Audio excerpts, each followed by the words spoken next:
Америка Кошма Штатлары Русияге Донбасста бірлешкен милетлер тәшкилетінің 20.000 бараштырыжының ерлештірілмесі планына теклиф етежек. Бұны Американың The Wall Street Journal меджмуасы яза теклиф Русия президентінің Донбазы диетіні идаре етмек азырлығына көстережек. Нешырның берген мәліматына көре план яқын күнлері теклиф етілежек.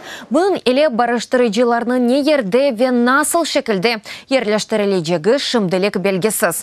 Айны вақытта матбуат мемориетті кемен бағаларға эсасланып, ақ евнің Украинаға леталь силянын берілмесіні алғышлағаныны білдіре. Шу сырада танкыларға қаршы Жевелин комплекслері Ознев бетінде Франкистан ве Алмания Путинның Донбасста женкеверлерге қол тұтмасындан вазгечежегіне үміт етелер.